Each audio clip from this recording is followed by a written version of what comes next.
Graça e paz.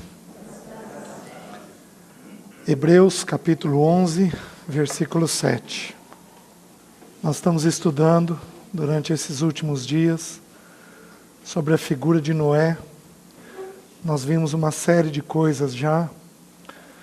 Nós vimos que no texto de 2 Timóteo, que nós vivemos um tempo de fins, é 5 para meia-noite, o nosso Senhor está às portas para vir buscar sua igreja. Amém? Amém. Maranata, Senhor, vem mesmo. Nós vimos que Noé é a figura nas Escrituras que nos ensina a lidar com períodos de julgamento. Nós vimos, como nós vamos ler agora no texto, que Noé foi chamado pelo Senhor para a salvação não apenas da sua vida, mas a salvação de sua casa. Nós vimos nos últimos dias que o Senhor procura homens. O texto de Ezequiel 22, o Senhor procurou um homem que pudesse tapar o muro, que pudesse se colocar na brecha, para que ele não trouxesse julgamento, mas ele não encontrou esse homem. Nós vimos que Noé, ele tem duas características de acordo com Gênesis. A primeira, ele recebeu graça da parte do Senhor. E é impossível nós recebermos graça, como nosso irmão colocou, provisão. É impossível nós recebermos graça e não sermos imediatamente confrontados com o nosso próprio pecado, que foi o que Noé fez, dentro da realidade dele, dentro da vida dele. Ele entendeu o que era essa graça. Nós não abrimos os textos, mas em Gênesis mesmo, logo depois que Noé sai da arca, Noé edifica um altar e sacrifica animais limpos. Noé havia compreendido, como Abel, que o sacrifício tinha que ser através do sangue de um animal, diferente de Caim, que trouxe o melhor dele. Caim nos fala das obras nossas, mas Abel, assim como Noé, nos fala de um sacrifício através de um animal. Noé, digamos assim, vislumbrou a pessoa do nosso Senhor, lá nos tempos antigos. Ele teve um vislumbre da pessoa do nosso Senhor, quando ele constrói aquele altar. E especialmente nós trabalhamos nessa, talvez, a última mensagem, metade da primeira, nós trabalhamos que Noé andou com Deus. E nós então vimos que é impossível andar com Deus sem ter um relacionamento com o Espírito de Deus. O Espírito de Deus é o Deus habitando em nós. E este Espírito comunica a realidade do Pai e do Filho aos nossos corações. É o Espírito quem aplica o Evangelho dentro de nós. Nós vimos que esse Espírito, ele não pode ser recebido na sua plenitude quando não há em nós uma atitude de arrependimento. O Espírito não pode encher o que está cheio. O Espírito nos leva a um esvaziamento pessoal. Daí, meus irmãos, o Senhor promover lutas e tribulações para todos nós. Mas aqueles que querem alcançar um coração de vencedor, esses sofrerão uma educação mais rigorosa da parte do Senhor. Porque a Bíblia diz, em Apocalipse, as Escrituras nos dizem que todo o vencedor vai sentar com o Senhor Jesus no trono. Ao vencedor, dar-lhe-ei sentar-se comigo no meu trono, como eu estou sentado à destra do meu Pai. Todo vencedor vai sentar com o nosso Senhor Jesus no trono. Mas, meus queridos, não tem jeito de sermos vencedores se não recebermos educação mais rigorosa. Um príncipe, como é o nosso bendito Senhor, Ele é o príncipe da paz, Ele recebeu a educação mais rigorosa da parte do pai. Ele passou por um deserto, foi tentado pelo próprio diabo. Ele passou uma oposição a vida toda ao lado da vida toda dele. Ele teve oposição. Desde que ele desceu neste mundo, a cruz foi a sombra dele. Ele não teve uma outra sombra, senão a sombra da cruz, senão um caminho de mortificação. Assim foi com o nosso Senhor, assim é com todos aqueles que desejam caminhar cheios dele, cheios da vida dele, uma vida onde nós teremos oposição durante a vida toda, porque faz parte do treinamento rigoroso do Pai conosco. Que triste é quando os irmãos não são provados.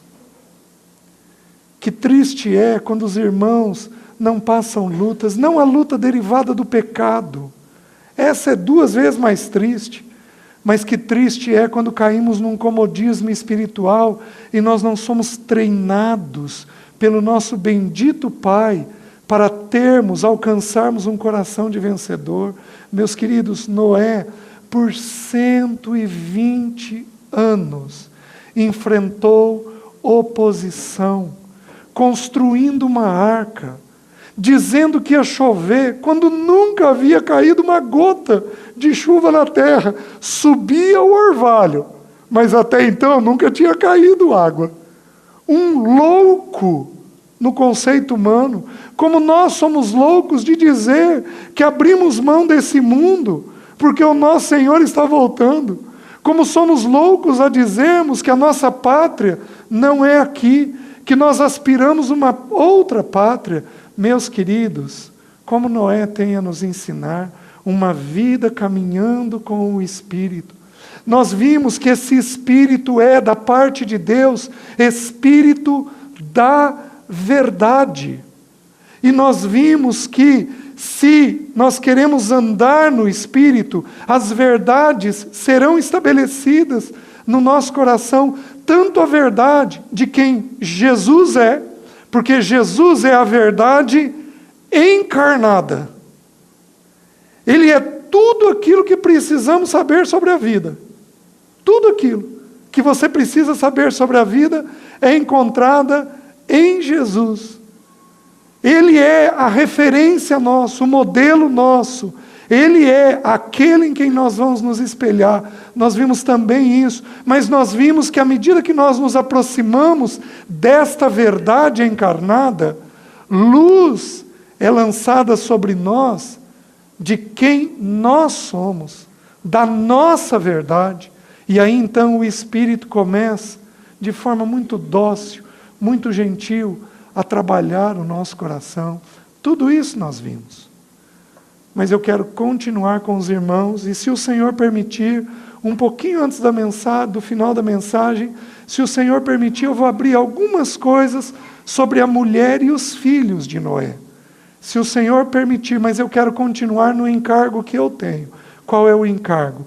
O encargo de termos uma vida no Espírito, andando no Espírito, caminhando no Espírito. Eu quero mostrar mais algumas coisas sobre isso. Hebreus 11:7 diz assim: pela fé, Noé, divinamente instruído acerca de acontecimentos que ainda não se viam, e sendo temente a Deus, aparelhou uma arca para a salvação de sua casa, pela qual condenou o mundo e se tornou herdeiro da justiça que vem pela fé. Vamos ter mais uma palavra de oração. Espírito Santo de Deus, visita o teu povo reunido nesse lugar. Visita-nos. Senhor, tenha primazia nos nossos corações. Senhor, visita-nos. Esvazia-nos daquilo que somos. E enche-nos com a tua própria vida. Limpa-nos, como o Senhor limpou a terra na época de Noé. Limpa-nos por dentro. tirando tudo aquilo que não é em conformidade com a tua vontade. E, Senhor, enche-nos de Ti. Senhor, que ao terminarmos nesse fim de semana, o Teu Espírito encontre corações esvaziados. Que o Senhor possa encher esses corações e fazer o que o Senhor deseja com cada um deles. Faz isso, nós clamamos, em nome de Jesus. Amém. Meus queridos, Noé aparelhou uma arca para a salvação sua e da sua casa. Deus não chama pessoas apenas. Deus chama famílias. O desejo de Deus é que famílias sejam salvas. Esse é o desejo do coração de Deus. Mas não há caminho mais fácil para uma família ser salva do que quando um homem é conquistado pelo Senhor. Quando a Bíblia diz que Noé aparelhou uma arca, nós vimos que essa arca representa Jesus. 2 Tessalonicenses 1,10 diz que Jesus é aquele que nos livra da ira vindoura. Então, o que livrou Noé e a sua casa da ira que foi derramada através da chuva? A pessoa de Cristo. Então, aquela caixa ou aquela arca representa a bendita pessoa do nosso Senhor. Uma porta que representa Cristo. Ele é a porta.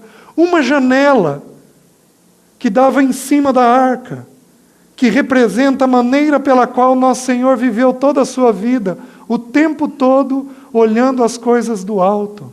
Então, o que significa aparelhar uma arca para a salvação sua e de sua casa? O que é aparelhar esta arca? Significa derramar a visão de Cristo dentro da nossa casa. Cristo sendo tudo em todos.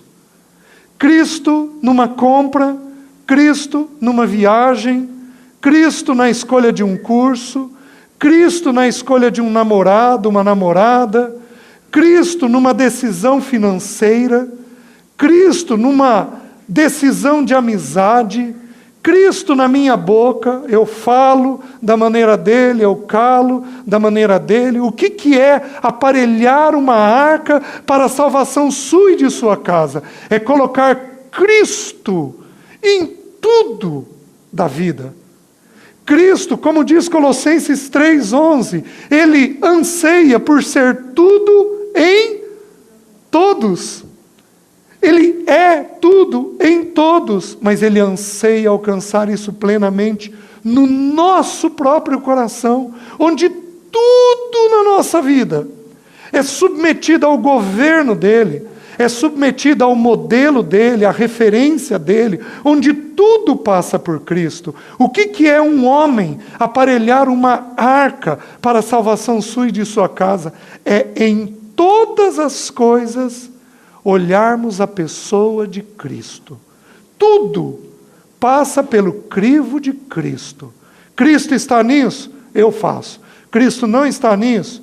Eu não faço. Isso é dúbio, eu não sei se Cristo está ou não, eu paro e eu espero até ter clareza se Cristo está naquilo ou não. Cristo sendo tudo dentro de nós. Um homem é chamado para fazer isso, mas ele não consegue fazer isso. Nenhum de nós, a começar de nós, irmãos que estão partilhando, nenhum de nós, nenhum irmão do governo é capaz de fazer isso, de aplicar Cristo, sem a ajuda do Espírito Santo de Deus. Porque o Espírito é aquele que recebeu a incumbência de revelar o Pai e o Filho, de comunicar quem é esse Filho, de comunicar quem é esse Pai, de aplicar dentro da realidade mental de cada um de nós. Alguns de nós aqui somos ansiosos com dinheiro, outros são ansiosos com o seu corpo, outros são ansiosos com a realidade do seu afeto, da sua autoestima. Algumas mulheres sofrem no casamento, alguns homens sofrem com o trabalho. Todos nós temos lutas dentro de nós e só o Espírito é capaz de abrir isso daqui, selecionar o versículo que vai nos libertar com a exatidão de um cutelo, como foi colocado hoje de manhã. Vai vir e vai aplicar a palavra de tal forma, uma palavra que serviria para um irmão, mas que nunca serviria para mim, porque naquela área eu já estou resolvido, mas que serve para um irmão que não está resolvido em determinada área. Só o Espírito Santo é capaz de tomar esta palavra e aplicá-la com exatidão aos nossos corações. Meus queridos, hoje relendo os textos das Escrituras, eu estava vendo um versículo que nós vimos de manhã, que nós vimos ontem, aliás, revelando. Lá diz assim: quando vier, porém, o Espírito da verdade, ele vos conduzirá a toda a verdade e vos dirá as coisas que hão de vir. Ele não revela apenas as coisas, os mistérios que nos estão escondidos, mas ele revela, inclusive, situações práticas do dia a dia, situações de risco com os nossos filhos. Esses dias eu vivi uma situação curiosa, se é que eu posso dar um testemunho disso, é um testemunho. Esses dias eu e minha irmã, por algum motivo, nós engasgamos com facilidade. E eu acordei de um domingo para uma segunda com uma convicção tão grande de que eu tinha morrido engasgado. Mas não era um sonho normal. Eu acordei de madrugada com convicção de que eu tinha morrido engasgado. Meus queridos, aquilo gerou um mal-estar em mim, não pela morte. Espero que não pela morte, mas aquela apreensão. Então eu orei por mim e pela minha irmã. Eu tenho uma irmã de 60 anos, completamente sequelada por AVCs que ela teve, derrame, completamente sequelada. 2 dias depois, falando com minha mãe: filho, você não acredita, minha mãe tem 82 anos, cuida dela sozinha. Sua irmã engasgou. Se eu não tivesse em casa, ela tinha morrido. Meus queridos, quem que traz revelação de coisas que vão acontecer e nos coloca para orar? É o Espírito Santo de Deus. Uma vida de intimidade com Ele. Agora, não é toda a impressão que a gente tem que é do Espírito. Tem coisa que é do afeto, que é da mente, que é um complicador da gente. Mas a gente sujeita isso uns aos outros. O marido à esposa, a esposa ao marido. E nós vamos tendo discernimento do que vem do Espírito. O Espírito Santo de Deus é este agente da Trindade que aplica as coisas ao nosso coração. Oh, meus queridos, nós temos que andar com Ele. Homem, o convite é para você. Mulher, como já foi colocado ontem, você ouça e também ande nesse mesmo caminho. Mas, homem, em especial, o convite é para você. Uma vida de intimidade. Você não tem condições de ter intimidade com o Espírito Santo de Deus se você não gastar tempo na palavra. É triste ver como os homens não leem a Bíblia. É triste ver como os homens não leem a Bíblia. Meus queridos, os jovens aqui, eu vou lançar um desafio para vocês. Quanto tempo é para um seriado? Se você for assistir um episódio de um seriado, quanto que é? 1 hora. Quantos episódios você assiste de seriado ao longo da semana? Ao longo do mês? Pois eu vou te dizer uma coisa. Se você lesse a Bíblia 1 hora por dia, você leria as Escrituras quase 7 vezes no ano. É muito triste. Nós temos alguns irmãos aqui, velhos, de reunião, de igreja, que nunca leram as Escrituras. Nunca leram as Escrituras. Como é que o irmão desse anda com Deus? A primeira coisa que o Espírito faz quando a gente deseja essa vida de intimidade é produzir o arrependimento. Mas a segunda coisa que ele faz é nos levar para a palavra. Porque a palavra é o alimento. Que triste! Homens que não ministram a palavra nas suas casas, que não abrem os textos para os seus filhos. Que triste é essa realidade. Isso não é caminhar com o Espírito, isso não é nos prepararmos para o julgamento que está vindo sobre nós. Nós vimos que está vindo o juízo, que é tempos de fins, mas nós também vimos que é necessário que o julgamento comece pela casa de Deus. E hoje de manhã, um irmão da frente abriu o texto, mostrando que aqueles que tomam a ceia, por exemplo, sem julgarem o seu coração, correm o risco de ter doença, morte, porque não julgamos a nossa própria vida. Oh, meus queridos, o Espírito deseja essa visitação, ele deseja essa comunhão. Deixe-me lhes mostrar mais algumas verdades a respeito do Espírito. Abram em Zacarias, capítulo 4, versículo 10. Um texto muito conhecido.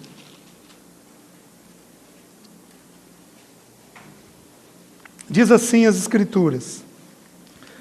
Desculpa, versículo 6. Prosseguiu ele e me disse... Zacarias 4, 6. Prosseguiu ele e me disse: esta é a palavra do Senhor a Zorobabel, não por força, nem por poder, mas pelo meu Espírito, diz o Senhor dos Exércitos. Qual é a natureza do Espírito? A natureza do Espírito não é uma natureza de brutalidade. A natureza do Espírito não é uma natureza intempestiva. Não é uma natureza de força demasiada. Não é uma natureza onde nós dependemos de reis e de príncipes. O salmista diz assim: melhor é confiar no Senhor do que confiar nos homens. Melhor é confiar no Senhor do que confiar em príncipes. A natureza do Espírito é uma natureza dócil. Homem, quando você levanta o tom de voz dentro de casa, você não está andando no Espírito. Mulher, quando você repete algo em demasia, você não está andando no Espírito. Porque o Espírito Santo, ele é um convencedor. O Espírito Santo, ele é aquele que insistentemente nos convence, mas ele não é atropelado. Ele não é insistente de uma forma indevida. O Espírito Santo, se eu não ouço, ele promove uma situação. Para que eu ouço? Quem não aprende por ouvir, aprende pela circunstância. Se o Espírito Santo não ganha o nosso ouvido, ele levanta uma circunstância para ganhar o nosso ouvido. Mas ele não tem aquele espírito exagerado, grave, duro. Ele não tem. O Espírito Santo de Deus, ele é dócil na sua essência. Ele é manso. Foi colocado hoje de manhã. Ele não é invasivo. Com relação à igreja, a igreja de Laodiceia nos ensina. Ele está batendo na porta, esperando que nós abramos para ele entrar. Este é o Espírito Santo de Deus, que vem e que cumpre tudo aquilo que é necessário. Aplica esta verdade ao seio familiar. Vive esta verdade, não por força, nem por violência, mas pelo meu Espírito. Vive esta verdade no seio familiar. Deixa o Espírito Santo te encher e aparecer esta característica dele no seio familiar. Meus queridos, os filhos que estão distantes voltam a se aproximar de nós. Porque nós nos tornamos mansos. Quem que não gosta de uma pessoa mansa? Possivelmente nós vamos ter aqui, na reunião, um ou outro homem, uma outra mulher com espírito manso, com espírito leve, agradável. Quem que não tem prazer de estar com uma pessoa dessa? Mas pega uma pessoa sisuda, dura, intranquila, agitada, essas pessoas afastam. O Espírito Santo não é assim. O Espírito Santo, ele tem esse perfil dócil dentro dele. Presta atenção, mulher, vou dar uma palavra para você. Me acha um versículo na mulher de Ló, que ela insistiu com Ló com alguma coisa. Desculpem, com Noé. Que ela insistiu com Noé com alguma coisa. Me acha em um versículo em que ela tem insistido. Porque assim como Noé andava com Deus, a mulher dele muito possivelmente andava com Deus. Me pega um versículo em que essa mãe, ao longo daqueles 120 anos, teve que insistir com um dos seus filhos, teve que ser duro com um dos seus filhos. Quando a gente é cheio do Espírito, o Espírito Santo nos convence de uma verdade. Quem convence é Ele e não nós. Quem convence é Ele e não nós. Então, ao invés de insistirmos na fala, nós dobramos os joelhos e pedimos uma santa visitação sobre nós, e pedimos que o Espírito vá à frente, e que pedimos que o Espírito vá ajeitando as coisas, para que os nossos filhos compreendam a mensagem que Ele tem para transmitir através das nossas bocas. Vida cheia do Espírito. Os irmãos estão entendendo? Não apenas isso, eu vou um pouquinho mais longe. Ele é então um Espírito dócil. Mas olha o que acontece quando o Espírito Santo vem sobre nós. E meus queridos, isso daqui é para todos nós, sem exceção. Porque a Bíblia diz assim: se alguém não tropeça no falar, é perfeito varão. Alguém aqui quer levantar a mão de dizer que é perfeito varão? Alguém tem essa coragem? Eu não tenho. E sabe a prova de que eu sei que eu não sou perfeito varão ainda? Porque eu tropeço no falar. Às vezes uma reação. Às vezes eu sou mais quieto. Mas quantas vezes eu falo com o semblante? Aquele semblante feio, sisudo, condenatório. Dentro de casa isso acontece muitas vezes. Estou falando, não saiu pela boca, mas saiu na expressão minha. Quantas vezes isso acontece? Aí eu vou dar um outro princípio então para os irmãos. Disse agora que o Espírito Santo é dócil, que não é por força nem por violência, mas pelo Espírito. Então quando tem força e violência, somos nós, não é o Espírito. Mas agora eu vou apresentar uma outra coisa. Toda vez que o Espírito Santo de Deus veio sobre alguém, algo mudou na língua. Vou dar alguns exemplos. O Espírito Santo veio como uma pomba sobre o Senhor Jesus. O Senhor Jesus é tomado e levado para o deserto. O que o Senhor fala? Está escrito. O irmão nos colocou hoje de manhã, 3 vezes. 3 tentações, 3 vezes ele diz, está escrito. O Espírito Santo encheu a pessoa do Senhor Jesus, e o Senhor Jesus falou o quê? A palavra. Quando o Espírito Santo vem sobre nós, a nossa boca é tocada. Porque a Bíblia ensina um princípio. A Bíblia ensina que a boca fala o que o coração está. Se o Espírito Santo, eu me esvaziei, e o Espírito Santo vem sobre mim, eu vou começar a falar as coisas que são próprias dele. Porque eu estou cheio dele. Então, Mateus 3, abram lá, por favor. Deixe-me só citar os versículos para os irmãos. Mateus capítulo 3. Versículo 3. Mateus capítulo 4, versículo 3. Então o tentador, aproximando-se, lhe disse: se és filho de Deus, manda que estas pedras se transformem em pães. Jesus, porém, respondeu: está escrito. Não só de pão viverá o homem, mas de toda palavra que procede da boca de Deus. Versículo 6. E lhe disse: se és filho de Deus, atira-te abaixo, porque está escrito: aos seus anjos ordenará a teu respeito que te guardem, e eles te susterão nas suas mãos para não tropeçares em alguma pedra. Respondeu-lhe Jesus: também está escrito: não tentarás teu Deus, o Senhor teu Deus. Versículo 9. E lhe disse: tudo isso te darei se prostrado me adorares. Então Jesus lhe ordenou: retira-te, Satanás. Tiago capítulo 4 diz assim: sujeitai-vos a Deus e resisti ao diabo, e ele fugirá de vós.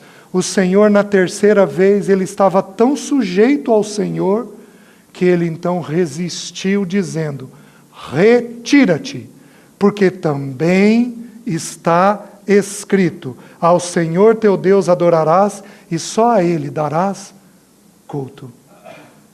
Meus irmãos, aqueles irmãos que não gastam tempo na palavra, eles precisam de uma visitação do Espírito.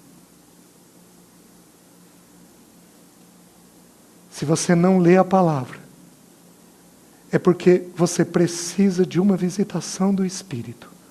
Porque o Espírito Santo de Deus vai te conduzir à realidade da palavra. Que o Senhor levante homens e mulheres no nosso meio com essa atitude. Jovens com essa atitude. Buscando um enchimento do Espírito Santo de Deus. Mas veja o que acontece em Atos. Veja Atos capítulo 2. Abram lá, por favor. Atos capítulo 2. A palavra de Deus diz assim: eles estavam, o Senhor havia ressuscitado, havia subido aos céus, havia 10 dias, e eles estavam 10 dias no templo buscando ao Senhor. 10 dias. 10 dias de oração. Nós não estamos falando de uma coisa extraordinária. 1 ano de oração para o Espírito Santo vir sobre nós. 10 dias de oração, com um coração consagrado, aguardando o que o Senhor havia dito: vocês esperem em Jerusalém, para que o Pai envie a promessa dele sobre vocês. 10 dias aguardando. A família do Senhor que quis prender ele como um louco. A família, depois da ressurreição do Senhor, depois da cruz, se uniu aos discípulos. E ali estavam também, naqueles 120, estavam inclusive a família do Senhor, que antes indiretamente o perseguia. A cruz é impressionante. A cruz desfaz a barreira da inimizade. Juntou Pilatos e Herodes. Quando o Senhor foi ser crucificado, juntou 2 inimigos.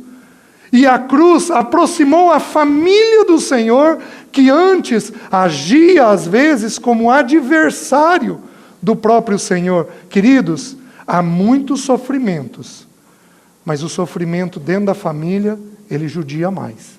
Mas a cruz desfaz isso. E eles estavam ali 10 dias orando. Então, olha o capítulo 2, versículo 1. Ao cumprir-se o dia de Pentecostes, estavam todos reunidos no mesmo lugar. De repente, veio do céu um som, como de um vento impetuoso. Guarde isso. Veio do céu um som, como de um vento impetuoso, e encheu toda a casa onde estavam assentados, e apareceram distribuídas entre eles línguas, como de fogo, e pousou uma sobre cada um deles. Todos ficaram cheios do Espírito Santo e passaram a falar em outras línguas, segundo o Espírito lhes concedia que falassem. Não vamos entrar no mérito de que tipo de língua. Nós estamos vendo apenas uma ênfase. Qual é a ênfase? De que a língua a fala foi tocada. Quando o Espírito Santo de Deus visita alguém, o Espírito vai tocar, vai encher o nosso coração e vai tocar a nossa maneira de falar. Mulheres desesperadas passam a ser calmas. Mulheres insistentes passam a ser mansas. Homens grosseiros passam a ser educados, passam a ser longânimos, graciosos. Filhos resistentes passam a dizer, quando são cheios do Espírito, queridos, essa palavra também é para vocês, para os jovens e para os adolescentes. Essa palavra também é para vocês, como nós vamos ver já já, porque essa promessa é para nós e para os nossos filhos. Quando o Espírito Santo visita um adolescente, um jovem, ele é tocado na língua dele dizendo assim: sim, papai, sim, mamãe. Ele passa a ter uma compreensão diferente do que é obediência, porque o Espírito Santo de Deus o visitou. Meus queridos, Jesus nos perdoa. Jesus nos perdoa. O Espírito de Deus nos perdoa. Porque quanto nós temos ofendido ao Senhor não te procurando, quanto nós temos entristecido e apagado o Espírito de Deus, meus queridos. E aí nós não podemos receber dessa visão do Senhor dentro dos nossos corações, que é o que nos salva da ira vindoura. Ó Espírito Santo, Pai, nos perdoa, me perdoa, perdoa os meus irmãos, por não te buscarmos da maneira adequada, nos perdoa. Queridos, como nós necessitamos dessa visitação. Vejam o que acontece no versículo 11. Tanto judeus como prosélitos, cretenses e arábios, como os ouvimos falar em nossas próprias línguas as grandezas de Deus. O Espírito Santo os encheu e eles passaram a falar as grandezas de Deus. Mas não apenas isso, vocês querem ver mais? Abram em Efésios, também citado hoje de manhã. Meus queridos, tem uma coisa bela que está acontecendo no nosso meio. Eu e o irmão Romeu não trocamos uma palavra sobre os textos que seriam abertos. Uma. E eu e ele usamos os mesmos textos muitas vezes. Quem que está fazendo isso? O Espírito Santo de Deus. E quando Deus fala de forma dupla, de acordo com o sonho de José, a Bíblia, ela esclarece a Bíblia. Quando o faraó teve o sonho e José interpretou, José disse assim: o sonho é dúplice, porque Deus se apressa em fazê-lo. Quando Deus fala duas vezes, é porque Deus tem urgência em fazer. Os irmãos estão entendendo? Vejam, capítulo 5 de Efésios, diz assim: por esta razão não vos torneis, versículo 17, por esta razão não vos torneis insensatos, mas procurai compreender qual a vontade do Senhor.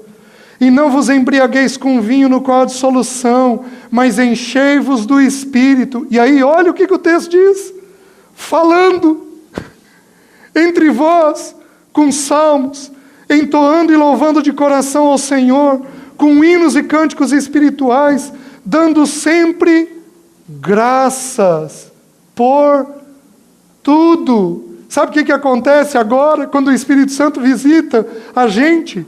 Nós temos gratidão por tudo. Por tudo.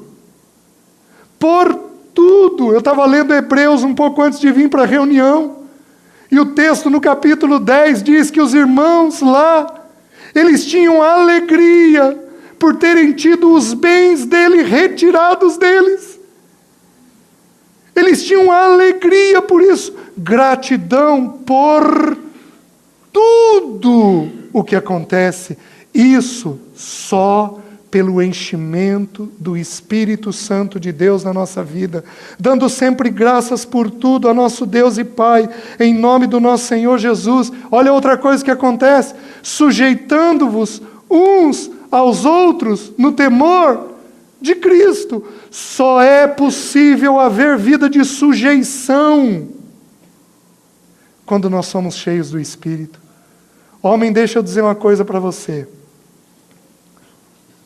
É triste quando você não considera a opinião da sua esposa. É triste quando você não considera a opinião da sua esposa. Deus virou para Adão e falou assim: não é bom que ele fique só. Far-lhe-ei uma... Para os homens casados aqui, presta atenção. Você é incompetente para viver a vida familiar sozinho. Eu sou incompetente para viver a vida familiar sozinho. Eu preciso de uma auxiliadora. Então o que a gente faz? Quando a mulher fala, nós consideramos em Deus se aquilo que ela está falando provém de Deus ou não. Vocês estão entendendo? Eu vou dar um exemplo para vocês não precisam abrir. Quando Abraão, passaram-se cerca de 13 anos, ele aguardando o filho da promessa não vinha. Sarai, até então ela não tinha sido transformada pelo Senhor. Sarai significa contenciosa, barraqueira, uma forma atualizada, né? Uma mulher intempestiva, agitada, uma mulher que não suportava mais aquilo, virou para o marido e falou: chega, eu quero um filho. Toma aqui Agar, vai lá, deita com ela, vai ter um filho, ela vai ser mãe de sangue, eu vou ser mãe de colo. Resolvemos o problema. E o texto diz que foi Abraão e anuiu ao conselho dela. Mas depois de alguns anos, dali nasce Ismael. Depois de alguns anos, o Senhor visita aquele casal e muda o nome deles. Muda de Abrão para Abraão. E muda de Sarai para Sara, que significa agora princesa. Sabe qual é a principal característica de uma princesa? Ela é discreta. Ela não aparece. Que é um pouco do que nós vamos encontrar na mulher de Noé. Ela simplesmente não aparece. E aí, agora, o Ismael maior, e nasceu o filho dela, Isaque, e aí, como é natural numa família, o mais velho zombou do mais novo, como toda casa acontece, né? Os irmãos brincam entre si, os mais novos sofrem muito com isso, né? Porque os mais velhos tiram um sarro lascado, assim como os mais velhos sofrem com os mais novos, porque os mais novos são um macaquinho, eles querem imitar em tudo, né? E aí tem essa disputa, aquilo fere o coração de Sara. Ela vira para Abraão e diz assim: Abraão, despede essa mulher e seu filho, porque esse menino não vai ser herdeiro junto com meu filho, não. Aí o texto literalmente diz isso que eu vou dizer para os irmãos. Abraão foi e procurou o Senhor. E o Senhor lhe disse: Abraão, faze conforme tudo quanto te disser tua mulher. Meus queridos, naquele momento, quem tinha a voz de Deus no casamento? A mulher. Quando eu entendi esse princípio, eu aprendi a conversar dentro de casa. Porque eu aprendi uma regra simples. Não importa a minha vontade, não importa a vontade da minha esposa, importa a vontade de Deus. Minha esposa, as mulheres têm o papel de falarem o que elas estão vendo. E cabe a nós discernirmos diante de Deus se o que elas estão falando provém ou não do Senhor. Homens, eu vou fazer um parênteses e vou dar uma palavra de exortação para vocês. Eu aconselho muito. Mas possivelmente uma das coisas que eu mais vejo de sofrimento dentro do meu aconselhamento, do trabalho de aconselhamento, é quando um homem não deu ouvido para sua esposa no que concerne a um filho. E aí, quando o homem vem para tentar resolver o problema, o filho já caminhou alguns anos dentro daquele problema. A mulher sinalizou e o homem simplesmente rejeitou o que ela disse. Meus queridos, isso é uma dor única nos homens. Tem poucas dores que fazem os homens sofrerem e chorarem. Essa é uma das mais importantes. Quando tua esposa tecer comentários sobre a vida familiar, sobre os filhos, você tenha em alta conta. E você sujeite isto em oração. Porque quando nós somos cheios do Espírito, nós nos sujeitamos uns aos outros. Os irmãos estão entendendo? Então o Espírito ele vem e toca a nossa fala. Agora, tem um exemplo que é curioso nas Escrituras. Sobre o enchimento do Espírito. O apóstolo Paulo. Porque o apóstolo Paulo, nós não temos nenhuma descrição do enchimento do Espírito. Nós temos apenas ele cheio do Espírito. Nós temos, quando Ananias ora por ele, eu entendo que num processo divino do Espírito Santo, o Espírito Santo arranca as escamas dos olhos de Paulo. Só que Paulo levanta da cama e no dia seguinte, o que ele está falando? O que ele está fazendo? Pregando o Evangelho. A língua dele tocada novamente, e ele agora falando das grandezas de Deus. Oh, meus queridos, é assim que é a vida do Espírito. Deixe-me dar um outro texto, voltemos a Atos, capítulo 3, capítulo 2, desculpem, versículo 37. Ouvindo eles estas coisas, compungiu-se-lhes o coração e perguntaram a Pedro e aos demais apóstolos: que faremos, irmãos? Respondeu-lhe Pedro: arrependei-vos. O arrependimento sempre ligado ao batismo do Espírito.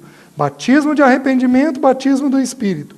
Respondeu-lhes Pedro: arrependei-vos, e cada um de vós seja batizado em nome de Jesus Cristo, para a remissão de vossos pecados, e recebereis o dom do Espírito Santo. Só que preste atenção. Pois para vós outros é a promessa, e para vossos filhos. Homem, presta atenção. Não existe herança maior do que a herança de uma vida cheia do Espírito para os seus filhos. Não existe. Não existe. Um homem que anda com Deus, ele constrange sua esposa e seus filhos a andarem com Deus.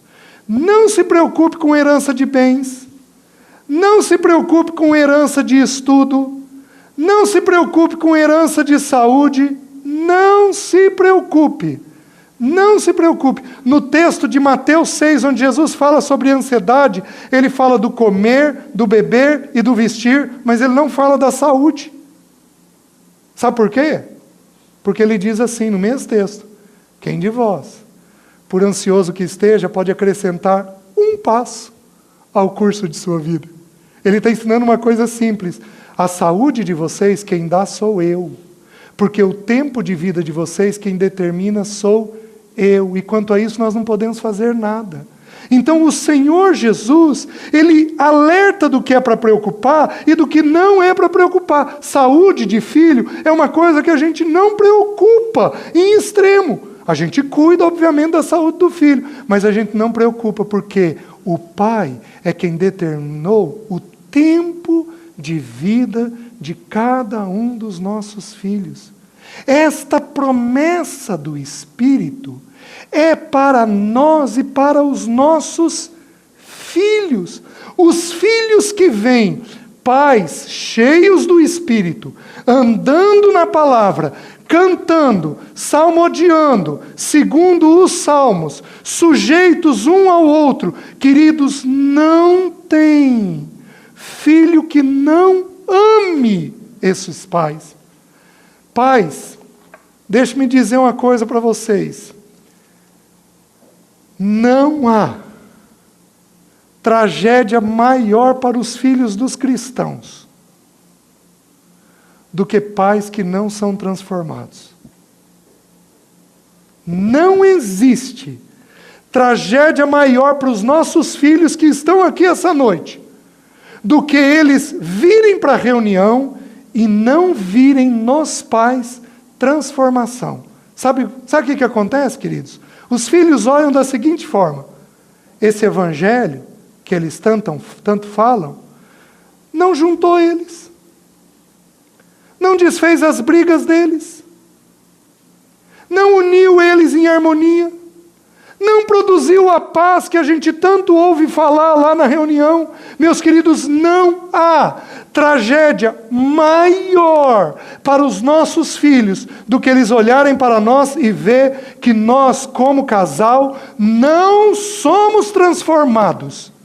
Porque eles estão vendo que isso daqui não transforma. E isto não é verdade. Certamente, a palavra da cruz é loucura para os que se perdem, mas para nós, os que somos salvos, é o poder de Deus. O poder, esta palavra bendita da cruz, é o poder que nos transforma. Meus queridos pais aqui, em nome do Senhor, perguntem a seus filhos se eles veem no coração de vocês corações transformados, corações mudados, porque se eles não veem corações mudados, que testemunho você está dando? Sabe por que você não é transformado? Porque sua vida não está cheia do Espírito Santo de Deus. Amém? Deixa eu falar rapidamente, 7 minutos e eu encerro. Tinha mais algumas coisas do Espírito, mas aí os irmãos vão estudando em casa, vão procurando as referências. Deixe-me falar um pouquinho sobre a família de Noé, sobre a esposa e os filhos de Noé. Existem algumas coisas curiosas sobre eles. Eu ia partilhar para os irmãos, gastar um pouco mais de tempo, sobre como que a gente prepara a esposa para essa arca e como que a gente prepara os filhos para essa arca. Mas isso daí o Senhor vai nos dar uma outra ocasião. O que havia na família de Noé? Nós temos algumas poucas coisas que são contadas sobre Noé. Por exemplo, o texto que nós lemos de Hebreus diz que Noé, divinamente instruído. Queridos, quem que visitou ele e falou sobre o que ia acontecer? O Espírito Santo de Deus. Então a gente vai entendendo algumas dessas coisas. Tem um texto em 2 Pedro, capítulo 2, que uma versão corrigida diz assim, porque a versão atualizada fala de Noé e mais 7 pessoas. Mas tem uma versão corrigida que diz assim, que Noé foi o 8º a entrar na arca. Se essa versão estiver certa, olha como que Noé era. Ele viu o Senhor, ele comunicou para a família sobre o Senhor e o juízo, ele foi andando na frente e a família foi seguindo. Quando ele chegou na porta da arca, ele fez todos os dele entrarem e depois ele entrou. Os irmãos estão entendendo? Isso fala do que de Noé?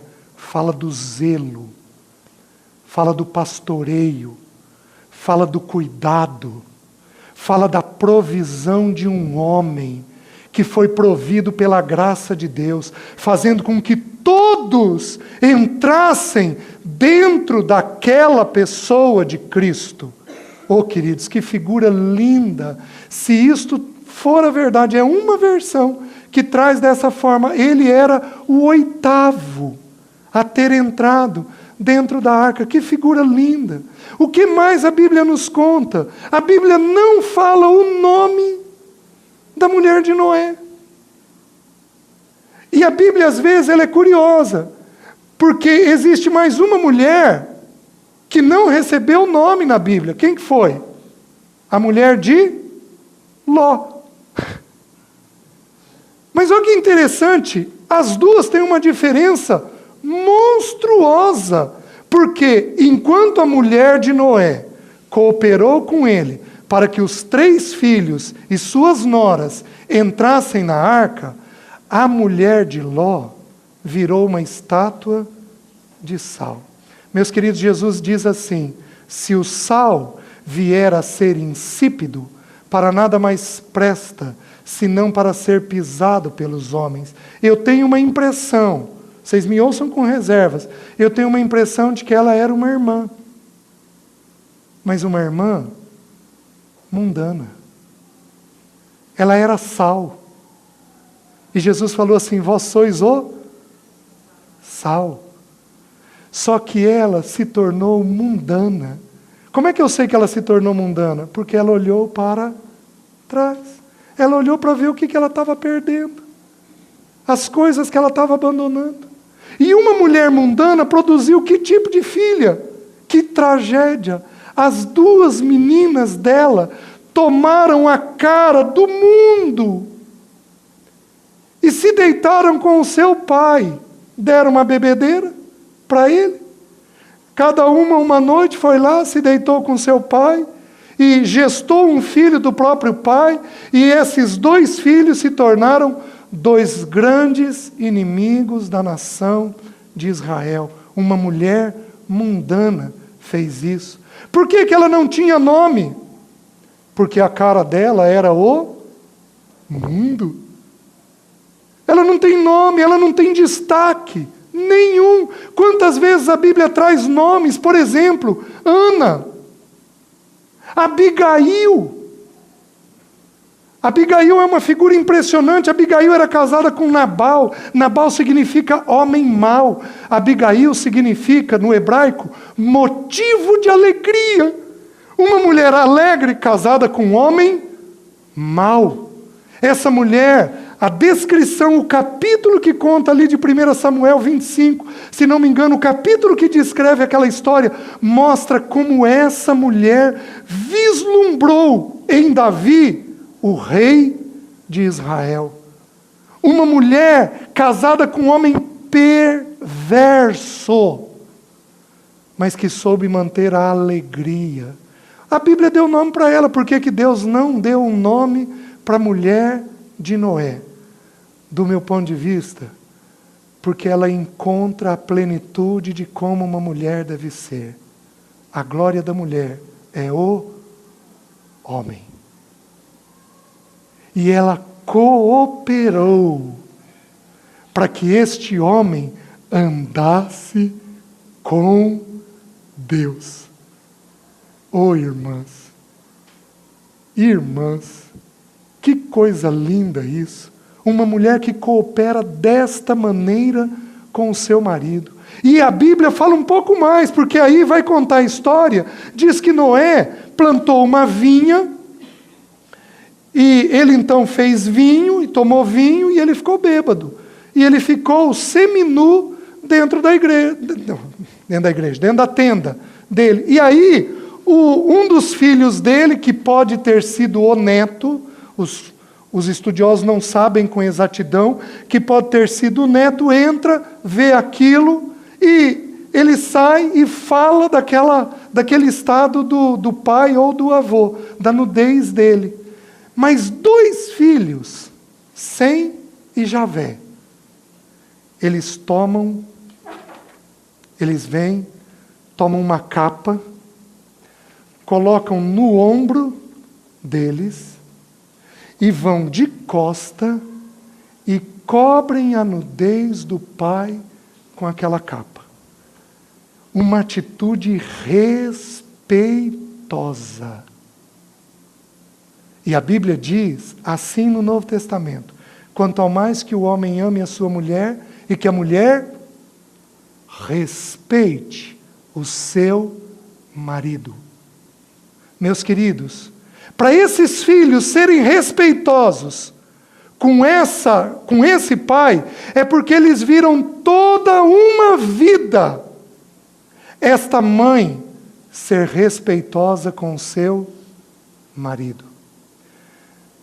Mulheres, a gente tem que ser alegre, a gente tem que ser simples no casamento, a gente tem que ter alegria, mas tomem muito cuidado para não terem atitudes desrespeitosas com o seu marido.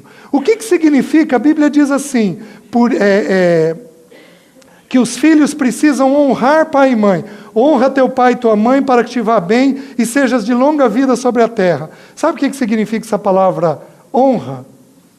Respeito. Sabe o que significa a palavra respeito e honra?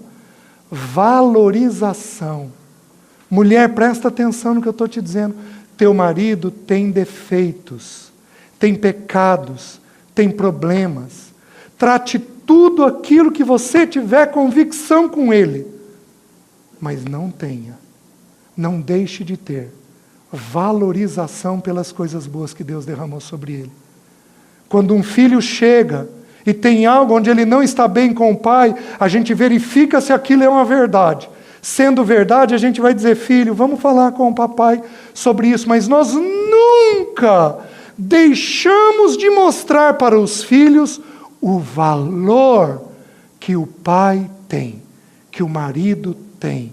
As irmãs estão conseguindo entender? Uma mulher que conseguiu produzir essas atitudes numa família. Agora, é óbvio que para ela ter respeitado Noé com certeza amou ela. Os irmãos estão conseguindo entender? Uma família cheia da visitação de Deus. A Bíblia diz que o sacerdote, ele trazia nos ombros e no peito pedras. Ele trazia, na estola sacerdotal, ele trazia 12 pedras no peito, cada pedra representando uma nação de Israel, uma tribo de Israel. Então, estas pedras vinham no peito, por quê? Porque o sacerdote tinha que amar aquelas 12 tribos. Mas não apenas isso, trazia também no ombro 6 pedras de um lado, 6 pedras de outro. 12 pedras no ombro, representando a nação de Israel. As 12 tribos de Israel. Por que no ombro? A Bíblia nos diz que a gente sustenta no ombro. Mas a Bíblia diz uma coisa na família de Noé. É a primeira vez que a palavra ombro aparece na Bíblia. Diz que eles cobriram a nudez do pai. Porque uma casa tem que cobrir o pecado das pessoas. Uma casa não é para ficar destacando o pecado das pessoas. A Bíblia diz que o amor cobre multidão de pecados. Uma mãe precisa ensinar os seus filhos a cobrir multidão de pecados. Uma mãe tem que morder a língua com seriedade, pedir uma visitação do Espírito Santo de Deus, para que ela não fique destacando o pecado das pessoas. Porque a Bíblia diz que quando eu multiplico o pecado, o amor esfria. Quando uma mãe destaca o pecado das pessoas na cabeça dos filhos, o que ela vai colher? Vai colher corações frios nos seus filhos. Os irmãos estão entendendo? A esposa de Noé nos ensina tudo isso. Quem fez isso com ela? Noé, mediante a visitação do Espírito Santo de Deus. Amém?